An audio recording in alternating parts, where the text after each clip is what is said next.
మహాలక్ష్మి ద్వారా నెలకు 1500 రూపాయలు ఎంతమంది మహిళలుంటే అందరికి ఇచ్చే బాధ్యత నాది. ఇస్తాం ఈ డబ్బులు. ఇదే కాదు, ఎంతమంది పిల్లలుంటే అంతమందికి తల్లికి వందనం కింద 15,000 రూపాయలు ఇచ్చే బాధ్యత తెలుగుదేశం పార్టీ జనసేనది. ఈ రెండే కాదు, ధరలు పెరిగాయి.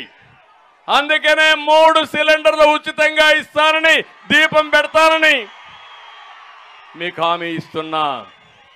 4వది, మీరు ఎక్కడికి పోవాలన్నా ఆర్టీసీ బస్సుల్లో దర్జాగా ఉచితంగా మీరు తిరిగే సౌకర్యం, రవాణా సౌకర్యం ఏర్పాటు చేస్తాం. మీకు మంచి నాయకత్వాన్ని ఇస్తాం. డబ్బులు సంపాదించే మార్గం కూడా నేర్పిస్తా. ఇదే కాకుండా మా యువత తమలో 20 లక్షల ఉద్యోగాల 5 ఏళ్లలో ప్రభుత్వంలో కానీ ప్రైవేట్లో కానీ ఇప్పించే బాధ్యత తెలుగుదేశం పార్టీది.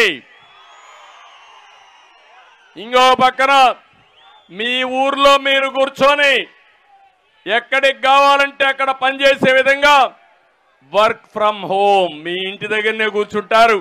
ప్రపంచ కంపెనీలకు మీరు పనిచేస్తారు. మీకు పొద్దుపోకపోతే, బోరు కొడితే మండల హెడ్ క్వార్టర్లో వర్క్ స్టేషన్లు పెడతా, మంచి గార్డెన్లు పెట్టి అక్కడ పోయి పని చేసుకుని సాయంత్రం మళ్ళా మీ మోటార్ బైక్లో మీరు ఇంటికి వస్తారు. భవిష్యత్తులో మోటార్ బైక్ కూడా పెట్రోల్ అవసరంలా కరెంటుతోనే మోటార్ బైక్ ఛార్జ్ చేసుకుంటారు. మీ ఇంటి దగ్గరనే కరెంటు కూడా ఉత్పత్తి చేసుకుంటారు. సోలార్ ద్వారా ఇంటి దగ్గర కరెంటు ఉత్పత్తి చేసుకునే పరిస్థితి వస్తుంది.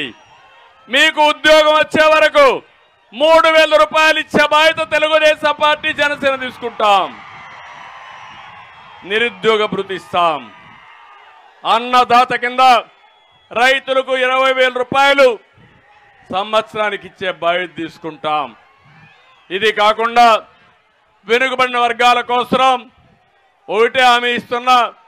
తెలుగుదేశం పార్టీకి వెన్నెముక వెనుకబడిన వర్గాలు, వారి వల్లనే ఈరోజు తెలుగుదేశం పార్టీ బ్రహ్మాండంగా ముందుకు పోయే పరిస్థితి వచ్చింది.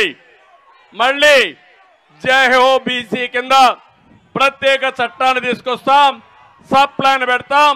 నా వెనుకబడిన తరగతుల్ని, వెనుకబడిన వర్గాల్ని, 140 కమ్యూనిటీస్ని బాగు చేసే బాధ్యత తెలుగుదేశం పార్టీ జనసేన తీసుకుంటామని మీ అందరికీ హామీ ఇస్తున్నా.